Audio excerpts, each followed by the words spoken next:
Millionaire leaves his 6-year-old disabled son in the forest and walks away, 30 years later. Maxwell Thornton was the embodiment of success. A self-made billionaire, his name was etched into the fabric of the corporate world, an undeniable force to be reckoned with. His company, Thornton Enterprises, had revolutionized the tech industry, making Maxwell one of the wealthiest men on the planet. At the age of 48, he had everything: money, power, and respect. Yet, there was a lingering emptiness inside him, an unspoken burden that never quite left. Maxwell's life had always been meticulously controlled. From the time he was young, he'd been taught that success was the only thing that mattered. His father, a stern, unyielding man, had instilled in him the belief that the world was made for those who had the will to conquer it. There was no room for weakness, no place for failure. The idea of family was a mere afterthought in his father's eyes, and Maxwell had grown up in the shadow of those expectations, driven to prove himself in every way possible. He met Claire, his wife, at a charity gala in London. She was graceful, beautiful, and full of life. They hit it off immediately, both seeing in each other the perfect match, someone with ambition, someone who understood the game. It wasn't love at first sight, but it didn't need to be. What mattered was the practicality of their union. Claire had come from a family of high society, a background that would complement Maxwell's success. They had 2 children, a daughter, Lucy, and a son, Ethan. Lucy was perfect in every way, intelligent, ambitious, and social. Ethan, on the other hand, was different. Born with a disability that left him in a wheelchair, Ethan's presence in their lives was a constant reminder of the things Maxwell had worked so hard to avoid: weakness, vulnerability, and the very thing he feared the most: failure. From the moment Ethan was born, Maxwell's world had shifted. It wasn't just the disability that bothered him. It was the way the world treated Ethan. People looked at him with pity, like he was some kind of charity case. Maxwell hated the way others saw his son, and worse, he hated the feeling of helplessness it stirred in him. Claire was different, of course. She loved Ethan with a depth that Maxwell could never understand. But her love only amplified his own insecurities. He couldn't bear to see his son struggle, but even more than that, he couldn't bear that his son had to live in a world that judged him. Ethan's disability meant that he would never be able to live the life Maxwell envisioned for him. He wouldn't inherit the family business. He wouldn't build an empire or become a leader in his own right. Ethan's future seemed destined to be one of dependency, and Maxwell knew that, as much as he tried to hide it, that reality gnawed at him constantly. Ethan wasn't a reflection of strength. He was a reminder of weakness. As the years went on, Maxwell's frustration grew. His relationship with Claire began to erode. He couldn't shake the thought that the child he had once dreamed of shaping into a successful heir was now someone he couldn't connect with. Ethan's needs were constant, and though Maxwell loved his son in a way he couldn't fully articulate, the pressure of having to care for him, both emotionally and physically, was wearing him down. Maxwell started throwing himself into his work even more, staying late at the office, traveling for business, attending meetings that stretched late into the night. Claire took on more of the burden of caring for Ethan, though she never complained. She was devoted to their son, fiercely protective of him, while Maxwell only grew more distant. There were nights when Maxwell would lie awake in his massive, empty bed, staring at the ceiling, wondering if there was a way out. The thought of abandoning everything, his company, his life, and even his family, crossed his mind more often than he liked to admit. He felt suffocated by the weight of the expectations that had been thrust upon him, and his son, no matter how much he loved him, felt like an anchor dragging him down. And yet, every time he tried to get away, to escape into the world that had given him success, there was always the reminder: Ethan, waiting at home. Claire, despite everything, had a way of looking at Maxwell with a tenderness that made him feel guilty. She never judged him. She never asked for anything. But Maxwell knew she saw through him. She knew he wasn't the man he had been when they first married. And it crushed him. But it wasn't until that fateful weekend, years later, that Maxwell would make a decision that would alter his life, and Ethan's, forever. Maxwell had always been a man of control. Even in his personal life, he sought to manipulate every variable, to bend the world to his will. But Ethan's condition, his disability, was the one thing that refused to fit into his perfect world. No amount of wealth, no business deal, no acquisition could change the fact that Ethan would never be normal. And that truth ate away at Maxwell every single day. It wasn't just the disability. It was the constant reminder that there was no perfect solution, no magic formula to make everything right. No matter how many doctors they visited, how many specialists Claire and Maxwell consulted, no one could offer them hope that Ethan would one day walk or live an independent life. Every doctor's visit, every therapy session, every attempt at improving Ethan's condition felt like a reminder that no matter how much money Maxwell poured into the problem, the reality would never change. The sense of helplessness was suffocating. One autumn evening, Maxwell sat in his office, his back stiff against the leather chair. He stared out of the window, watching the city below, where the lights of skyscrapers flickered like 1,000 stars. He had built this empire from the ground up, and yet, despite everything he had achieved, there was this nagging feeling of failure inside him. His phone vibrated on the desk, pulling him out of his thoughts. He picked it up and glanced at the screen.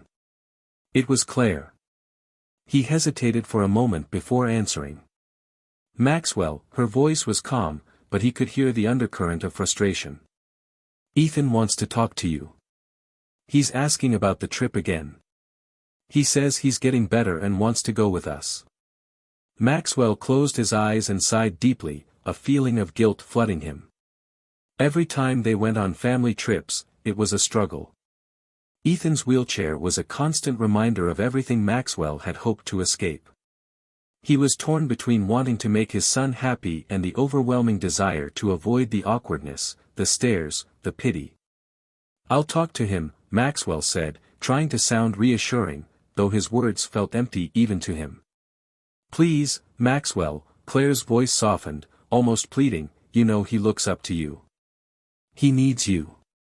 Maxwell felt a twinge of guilt pierce through him, but he shoved it aside. His mind was already racing, thinking about the business meeting that awaited him the next day. Another merger, another acquisition. The world didn't stop for family matters.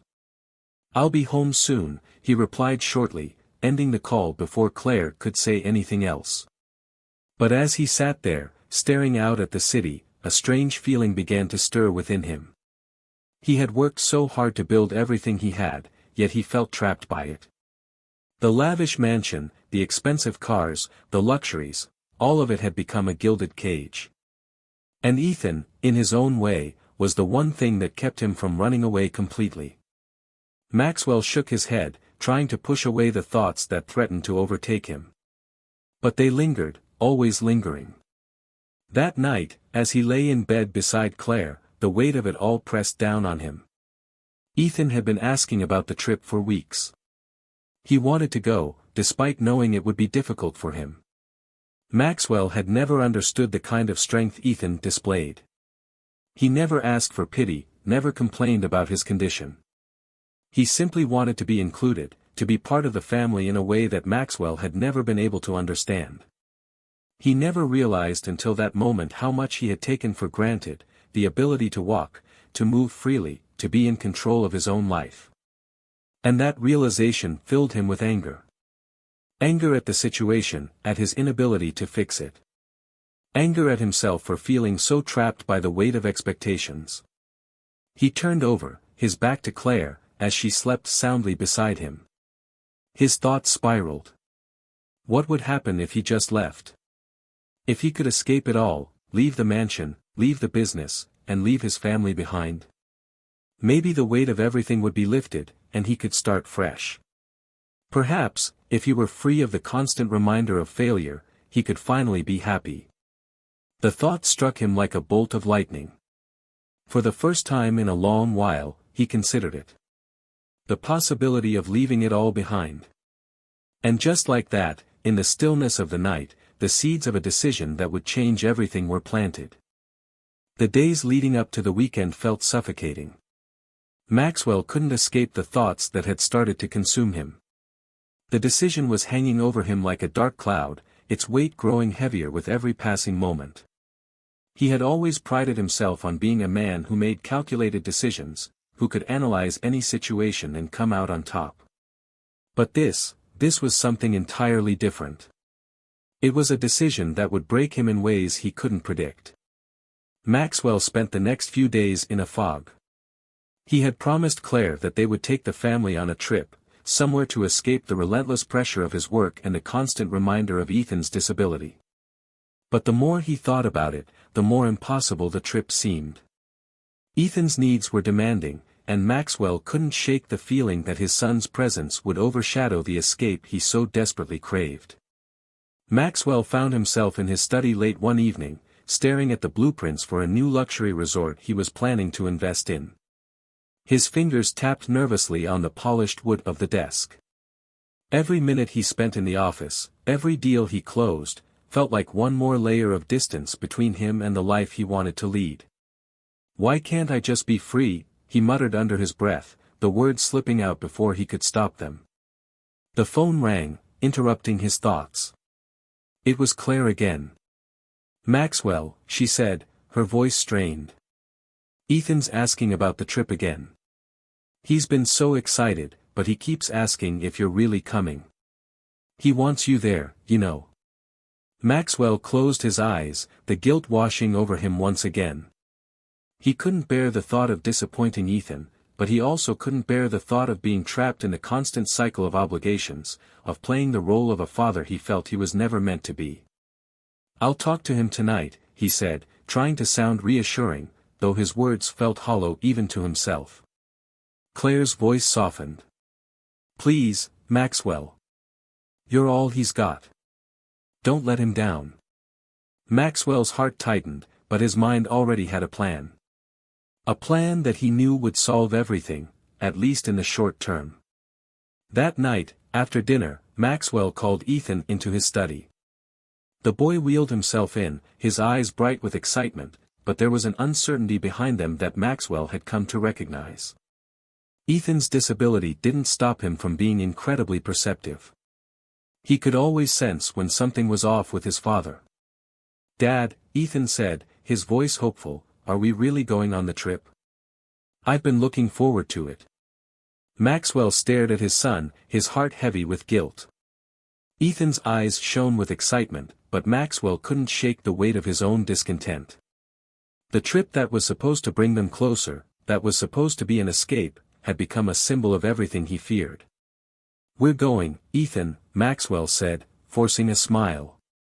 "But I want to talk to you about something first." Ethan's face lit up at the confirmation. "Really? When do we leave?" "I've already packed." Maxwell hesitated, then steeled himself. He couldn't keep up the facade anymore. He had been living a lie for so long, pretending to be the father his son deserved, when in truth, he felt completely out of his depth. "There's something I need to tell you, son," Maxwell began, his voice trembling slightly. "I can't go on the trip with you." Ethan's face dropped instantly, the joy disappearing from his expression like a light being snuffed out. "Why not?" Maxwell fought to keep his composure. He wanted to be honest, to explain everything, but the words stuck in his throat. I can't do it anymore, Ethan. I need to take a break. I need to be alone for a while." The room seemed to grow colder, the silence between them stretching on for what felt like an eternity. Ethan's hands gripped the armrests of his wheelchair tightly, his knuckles white. "Are you going to leave me?" Ethan asked, his voice small, fragile. The fear in his eyes was enough to shatter Maxwell's resolve. Maxwell turned his face away, unable to look at his son. "No, Ethan, I'm not leaving you. I just need time to think. I need to figure things out. You and your mother will go on the trip. It'll be good for both of you. But I need you, Dad. You promised." Ethan's voice cracked, the vulnerability in his words cutting through Maxwell like a blade. Maxwell swallowed hard, feeling the weight of his failure as a father. "I'm sorry, Ethan," he whispered. "But sometimes, people need to take time for themselves. I need to do that, for me." Ethan's face crumpled, and for the first time in years, Maxwell saw his son for who he truly was, his vulnerability laid bare, not just in his disability but in his desperate need for his father's love and approval. Maxwell stood up abruptly, his emotions too much to bear. He walked toward the window, staring out at the sprawling estate. "I'll be back soon," he said, his voice distant. "You and your mother enjoy the trip." Ethan didn't say anything more. Maxwell heard the sound of the wheelchair wheels turning, followed by the faint sound of the door closing behind his son. The weight of the decision sat heavy in the room, in his chest. He had made his choice, but it didn't feel like a relief. It felt like a betrayal. Maxwell had decided. He would take the break he needed, no matter what the cost. The following weekend, Maxwell found himself on the road, the familiar hum of the luxury car beneath him offering a fleeting sense of peace. Claire and Ethan had left for their trip, and Maxwell had watched them drive away, the weight of his decision settling like a stone in his chest. He had told himself that it was necessary, that he needed time alone to think, to clear his mind, to reevaluate his life. He told himself that leaving them behind, for now, was for the greater good. But deep down, he knew he was running away from something much bigger than just a family vacation. Maxwell drove for hours, his mind racing with conflicting emotions. The landscape outside the car window changed from urban sprawl to the vast expanse of the countryside. He had no specific destination in mind, he simply kept driving, as though the act of putting miles between him and his life would somehow solve everything. Eventually, he arrived at a secluded area, a dense forest tucked away in the hills, far from the bustle of city life. The woods were quiet, a stark contrast to the relentless pace of the world he had left behind. Maxwell parked the car at the edge of a dirt path, the trees towering over him like silent guardians. He stepped out of the car and took a deep breath, feeling the crisp, cool air fill his lungs. For the first time in what felt like forever, he could breathe freely. The forest was beautiful, but it felt foreign to Maxwell. He had spent most of his life surrounded by glass and steel, by the noise and chaos of the modern world. Nature, with its quiet serenity, felt almost suffocating. But that was exactly what he needed: silence, solitude, an escape from everything. He began walking, the soft crunch of leaves beneath his feet the only sound accompanying him. The deep green canopy above created a cool, shadowy world where time seemed to slow down. Maxwell had no plan, no particular place to go. He just walked, feeling his mind begin to quiet as he left the world behind. The further he walked, the more he found himself losing track of his thoughts, as if the forest was erasing everything from his mind. But it wasn't enough. The distance he had put between himself and his family, the temporary respite from responsibility, didn't bring the clarity he had hoped for. Instead, it only highlighted the emptiness inside him. He felt like a man lost, wandering without purpose. His phone buzzed in his pocket, snapping him out of his reverie. Maxwell pulled it out and saw Claire's name flashing on the screen. He hesitated, then pressed the answer button. "Maxwell?" Claire's voice was tight, strained. "Ethan, he's asking about you again. He's really upset, Max. You've been gone for 2 days. He misses you so much. Please, just come back. This isn't what you wanted." Maxwell's heart clenched at her words, but he pushed the guilt down. He couldn't return, not now. The weight of his decision was still too fresh, and he wasn't ready to face what he had left behind. "I'm fine, Claire," he said, his voice steadier than he felt. "I just need more time. It's been a lot for me. I'll come back soon. Just give me space." There was a pause on the other end of the line. He could hear Claire's shaky breath, as though she was holding back tears. "Maxwell, please don't do this," she finally said, her voice breaking. "Ethan needs you. I need you. You can't just walk away from us. We're your family." Maxwell's chest tightened at the sound of her pain, but he said nothing in response. Instead, he ended the call abruptly, slipping the phone back into his pocket. He needed to be alone, just a little longer.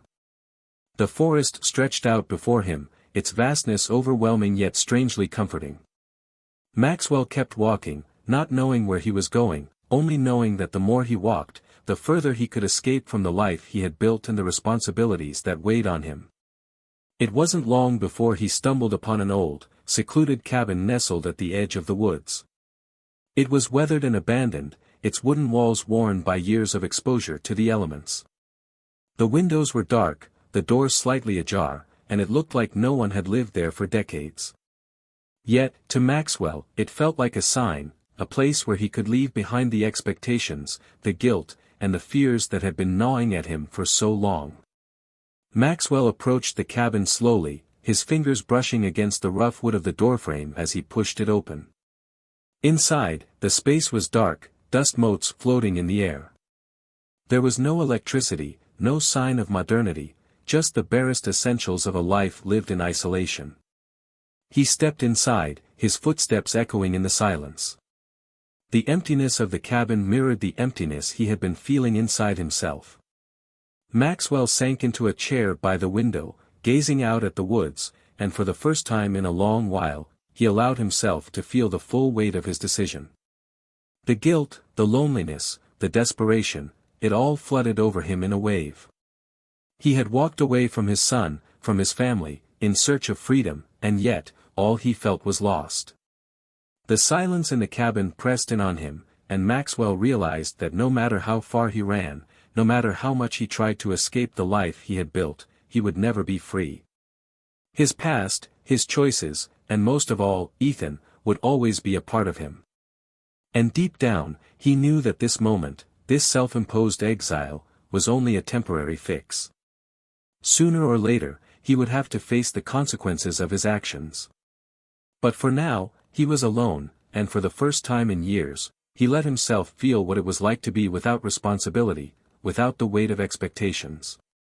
But this would not last. Maxwell had made a choice. And as much as he wanted to hide, the world would catch up to him eventually. The days passed slowly in the cabin.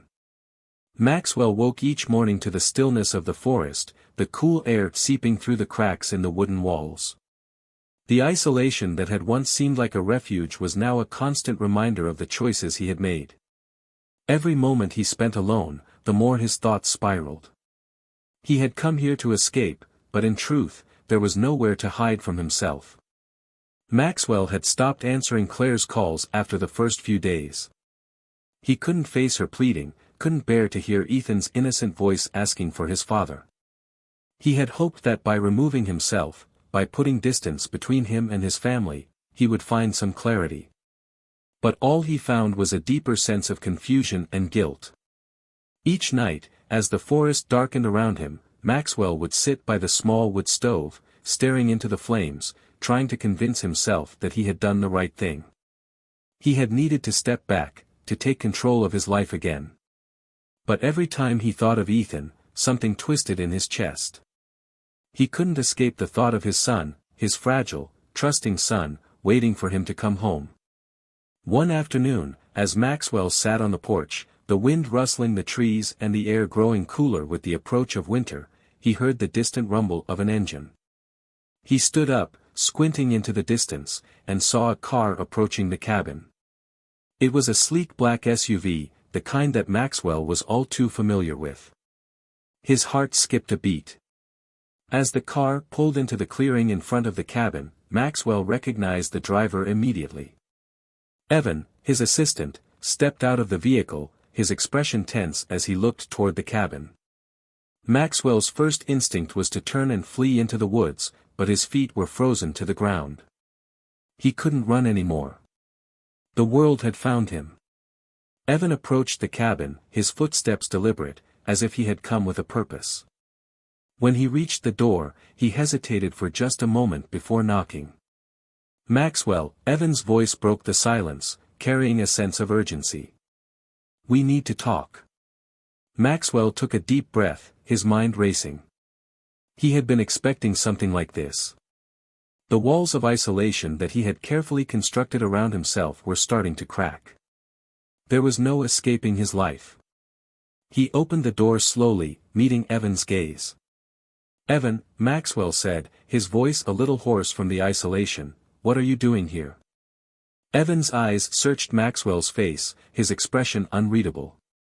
"Claire sent me," he said, his tone blunt. "She's worried about you. Ethan's been asking about you every day. It's getting to the point where he's not well, Maxwell. He's not taking it well at all." Maxwell's breath caught in his chest. Ethan's face flashed in his mind, his son's innocent, hopeful eyes, filled with trust. Maxwell had convinced himself that by leaving, he would find some kind of peace, but now, standing there in front of Evan, the weight of his decision hit him harder than ever. "I don't want to hear about Ethan," Maxwell snapped, more sharply than he intended. "I'm doing what's best for everyone. I need time. I can't just keep pretending everything's fine when it's not." Evan remained silent for a moment, his gaze unwavering. "You're hurting him, Maxwell. You think you're doing what's best, but all you're doing is driving him further away. You're hurting Claire too. She's been beside herself. You're not just running from your responsibilities. You're running from them." Maxwell's stomach twisted as Evan's words hit their mark. He turned away from Evan, stepping back into the cabin, trying to create space between them. "I don't need a lecture. I just need time." Evan followed him, not backing down. "You can't run forever, Maxwell. You can't keep doing this. Claire's been holding it together for you, but she can't do it alone." Maxwell turned to face him, frustration boiling over. "What do you want me to do? Go back? Pretend like everything's fine? Ethan will never be who I want him to be. He'll never live up to the expectations I've set. He's just different." Evan's expression softened, and he took a step closer. "That's not the problem, Maxwell. It's not about who Ethan is or who you want him to be. It's about what you're willing to do for him. For your family." Maxwell ran a hand through his hair, his frustration turning into something darker. "I'm not good at this. I've never been good at it." Evan nodded. "No one's asking you to be perfect. But you're not alone. Your family is here. They need you. Ethan needs you." The silence between them stretched on. Maxwell's mind raced. He had told himself that running was the answer. That stepping away would give him the clarity he needed to fix his life. But now, with Evan standing in front of him, the truth was inescapable. "I don't know what to do," Maxwell whispered, the words leaving his mouth before he could stop them. Evan's voice was steady, unyielding. "You go back. You face the consequences of your choices. You make it right with your son, Maxwell.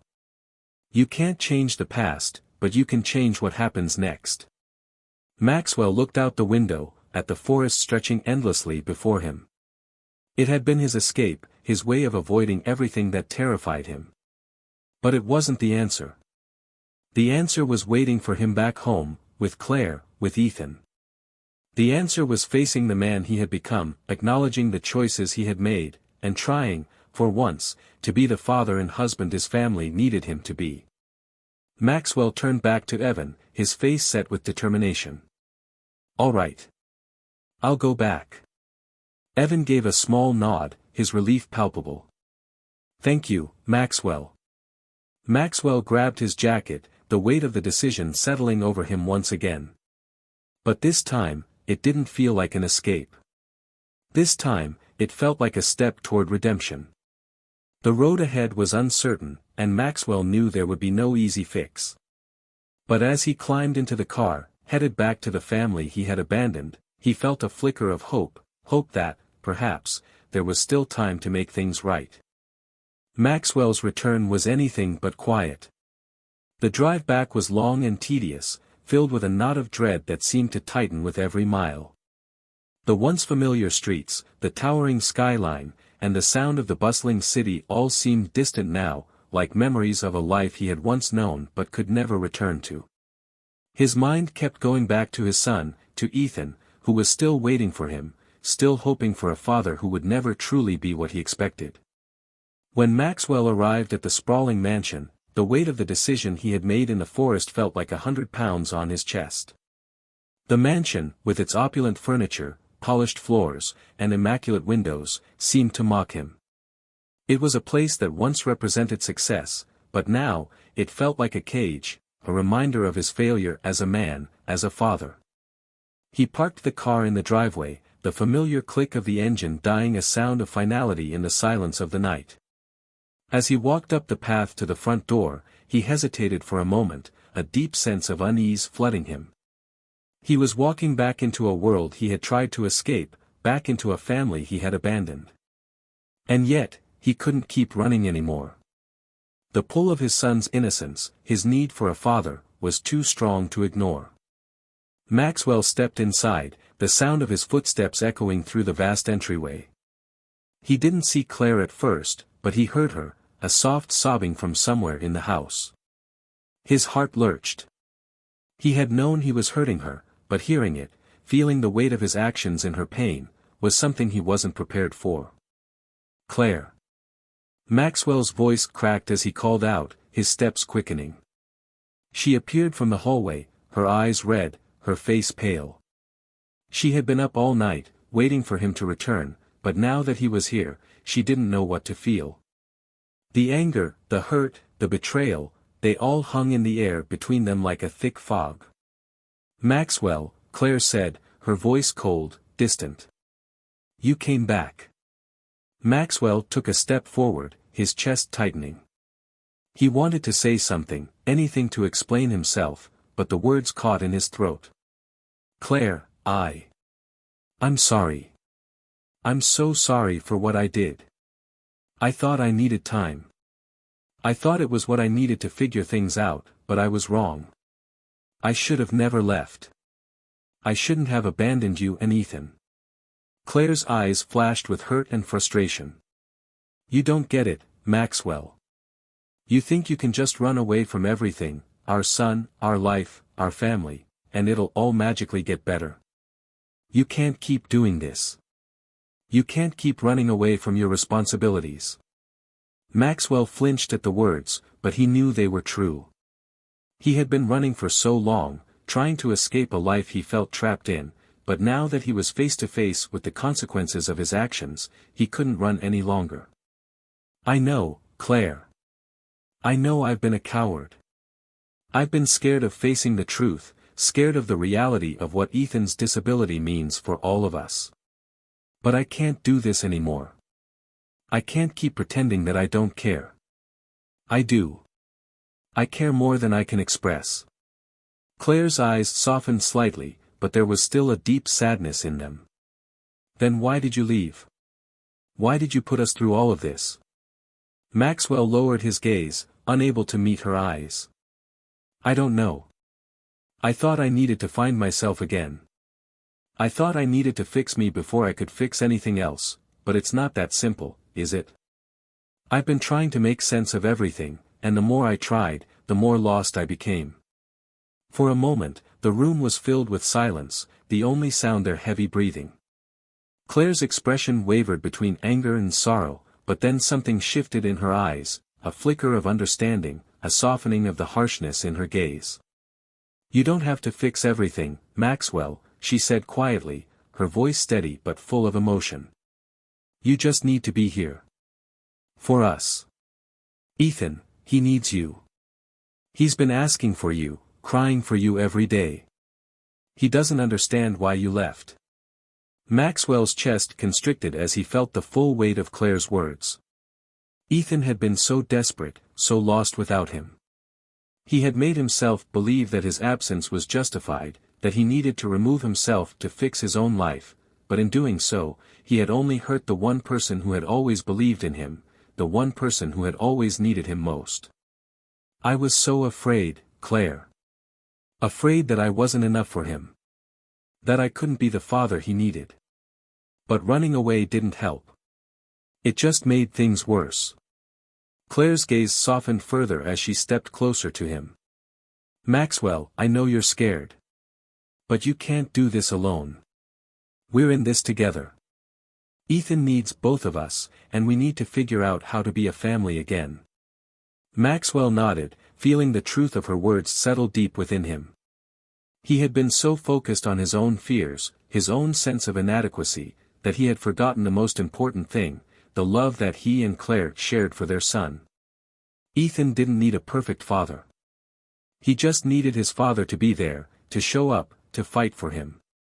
And that's what Maxwell vowed to do. Without another word, Maxwell turned and headed toward the staircase, his heart pounding in his chest. He knew where he needed to go. He knew what he had to do. He reached Ethan's room at the end of the hallway, and as he stood outside the door, he hesitated. This was it. The moment of truth. He was about to face the consequences of his actions, to confront the son he had abandoned. Maxwell took a deep breath, opened the door, and stepped inside. Ethan was sitting in his wheelchair by the window, staring out at the darkening sky. He didn't notice his father's presence at first, but when Maxwell spoke, his voice barely above a whisper, Ethan turned. Dad? Ethan's voice was tentative, almost unsure. There was a moment of silence between them, the years of distance hanging in the air like a thick fog. Maxwell's throat tightened as he stepped closer to his son. Ethan. I'm so sorry. I'm sorry for everything. I should have never left you. I should have been here with you. Ethan's eyes searched his father's face, and for the first time in a long while, Maxwell saw the hope, the desperate hope, that had never left Ethan's heart. I forgive you, Dad, Ethan whispered, his voice small but full of love. I just wanted you back. Maxwell knelt beside him, his eyes filled with unshed tears. I'm here now, son. I'm here. And I'm not going anywhere. The weight of the world seemed to lift from Maxwell's shoulders as he wrapped his arms around his son.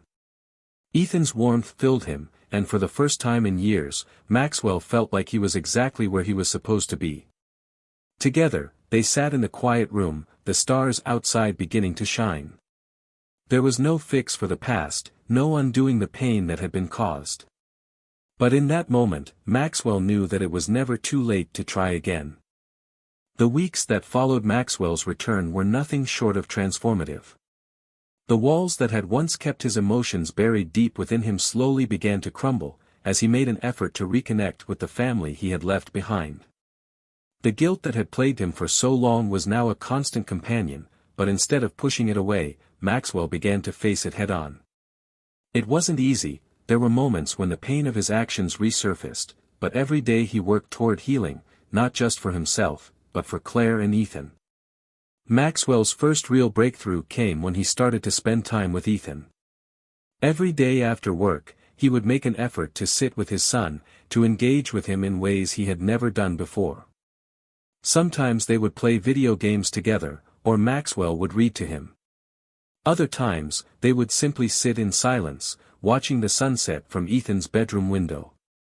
It was the kind of simple connection that Maxwell had never truly appreciated before, and it became the foundation of their slowly mending relationship. But there were also difficult moments, moments when Ethan would look at Maxwell with those wide, trusting eyes, and Maxwell could see the remnants of the pain he had caused. Sometimes Ethan would ask, "Why did you leave me, Dad?"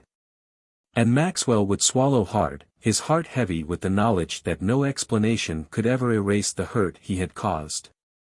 But he was there now, and that was what mattered. Claire, too, was slowly finding her way back to Maxwell. It wasn't easy for her to forgive him, and Maxwell didn't expect her to. But she wasn't angry all the time, and slowly, the distance between them began to shrink. They would talk more openly now, about Ethan, about their past, and about their future. They were a family again, fragile, yet slowly healing. One evening, as Maxwell sat in his study, a glass of whiskey in hand, he reflected on the journey he had taken to get here. The road had been rocky and filled with missteps, but for the first time in a long while, he could see a glimmer of hope on the horizon. He had made mistakes, and he had hurt the people he loved the most. But he had come back, not just physically, but emotionally. And that, he knew, was the first step toward redemption. It was a rainy evening when he decided to speak to Claire, to put into words what had been gnawing at him for so long. He had wanted to have this conversation for weeks, but the timing had never felt right.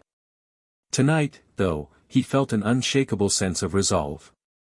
He found Claire in the kitchen, her hands busy preparing dinner. She looked up as he entered, a small, cautious smile tugging at her lips. "Claire," Maxwell said softly, his voice laced with sincerity, "I need to talk to you." She turned off the stove and wiped her hands on a towel, her eyes meeting his. "What's on your mind, Max?"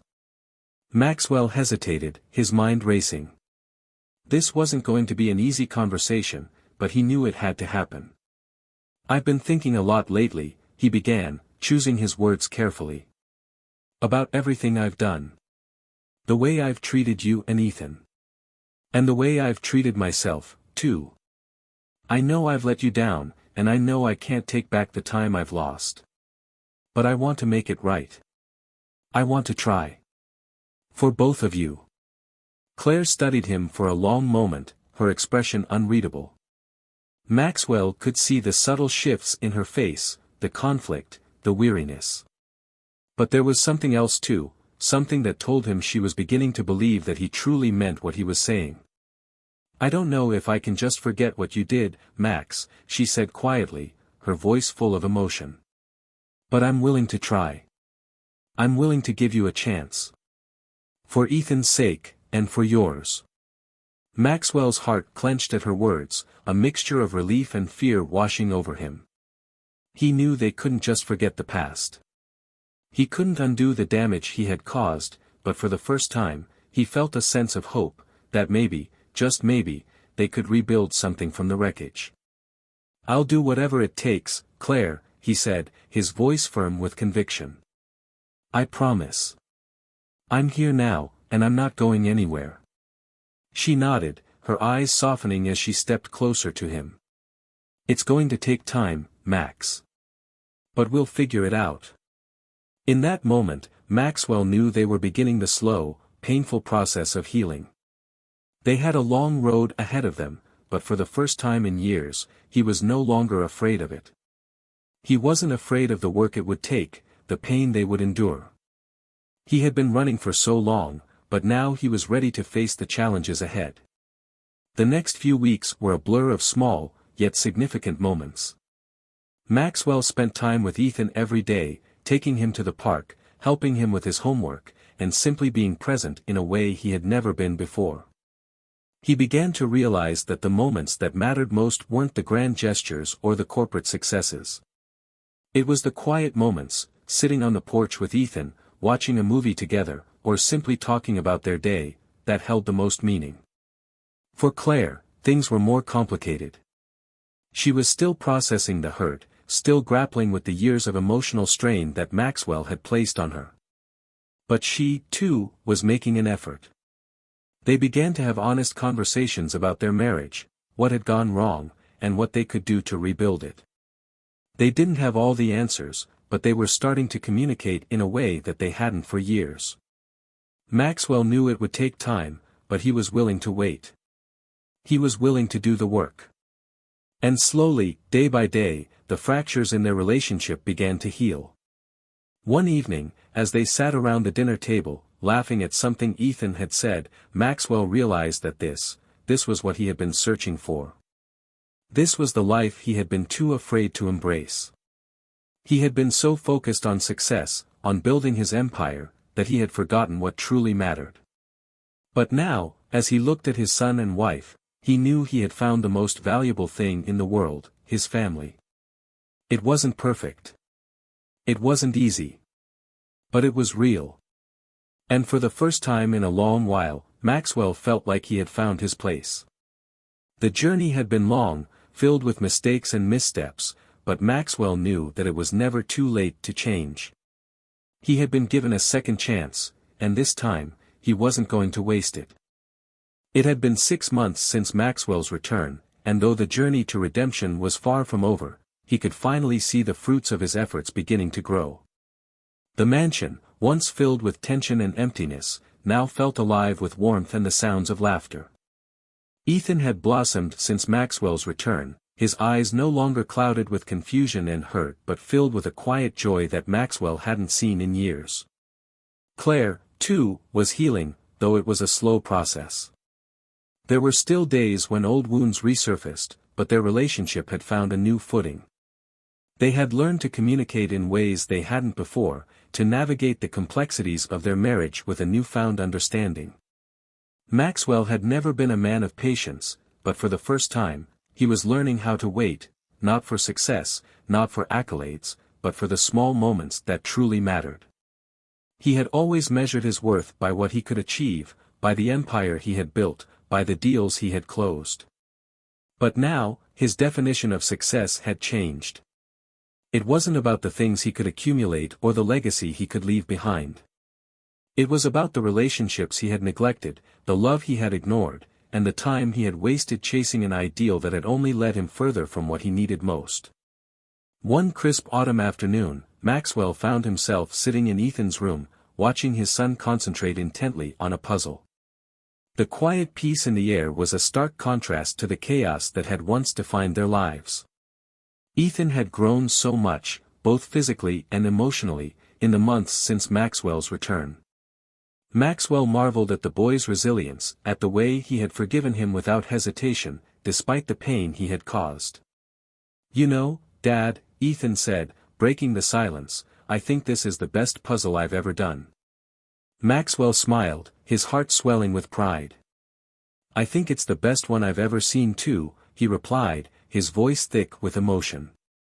Ethan grinned, his eyes bright with excitement. "You really mean it?" "Of course I do," Maxwell said, his voice steady. "I'm proud of you, Ethan. You've come so far." Ethan's smile softened, and he looked up at his father, his gaze filled with a kind of maturity beyond his years. "You've come far too, Dad. You came back." Maxwell swallowed hard, the weight of those words settling in his chest. Ethan had always been wise beyond his years, and now, more than ever, Maxwell realized how much his son had taught him in such a short time. He had spent so long trying to fix the unfixable, to outrun the parts of himself that he hated, and in doing so, he had missed the most important thing, that the journey to healing wasn't about fixing or escaping, but about being present, about accepting who you were and who you had become. "I'm sorry, Ethan," Maxwell whispered, his voice barely audible. "I'm sorry it took me so long to realize what matters." Ethan didn't respond immediately. Instead, he turned back to his puzzle, his small fingers carefully placing the pieces in place. But there was something in the way he moved, in the way he smiled up at his father, that made Maxwell believe that his apology had been heard, not just by his son, but by the universe itself. It was a silent acknowledgement, a shared understanding between them. They were both on the path to healing, together. Later that evening, Maxwell and Claire sat together on the patio, the sky painted in shades of pink and orange as the sun set behind the trees. The air was cool, and the sound of wind rustling through the leaves was soothing. They had spent most of the day together, talking and reconnecting in a way they hadn't done in years. There were still some awkward moments, some difficult conversations, but there was also a sense of peace between them that hadn't been there before. "You've changed," Claire said softly, breaking the comfortable silence. Her voice was calm, but there was a depth to it that Maxwell hadn't heard in a long time. "I can see it. I can feel it." Maxwell turned to her, his gaze steady. "I've had to," he replied, his voice low. "I've spent so much of my life running from everything, Claire. From you, from Ethan, from myself. I didn't want to face the fact that I wasn't the man I thought I was." Claire's eyes softened as she reached out to take his hand. You've made mistakes, Max. So have I. But we're here now. We're making it work. Maxwell squeezed her hand gently. I don't know what the future holds. But I know I want to be here. With you. With Ethan. Claire smiled, a small, knowing smile. I think we're going to be okay. Maxwell nodded, his heart light. The weight of the past, though still there, no longer felt unbearable. He had no illusion that things would be perfect, that all their problems would disappear. But they had taken the first step. They had decided to face their challenges together, to rebuild what had been broken. Over the next few weeks, Maxwell continued to immerse himself in his family life. He made changes to his work schedule, carving out more time for the people who mattered most. He took Ethan to doctor's appointments, helped him with his schoolwork, and spent time with him in ways he had never done before. He worked with Claire to make their home a place of warmth and love, a place where they could all feel safe, together. One Sunday afternoon, Claire surprised Maxwell with a picnic in the park. It was a simple gesture, but it was one that meant more than words could express. They spent the day laughing, talking, and simply enjoying each other's company. For the first time in a long while, Maxwell felt truly at peace. He realized that life wasn't about grandeur or success. It wasn't about winning the next big deal or making the next million. It was about the moments shared with those you loved, the quiet, unspoken connections that held the world together. As the sun began to set that evening, Maxwell looked at his family, his wife, his son, and felt a profound sense of gratitude. He had been given a second chance, and while he could never undo the past, he knew he could still shape the future. He wasn't perfect, and he didn't have all the answers. But he had love. He had his family. And for Maxwell, that was enough.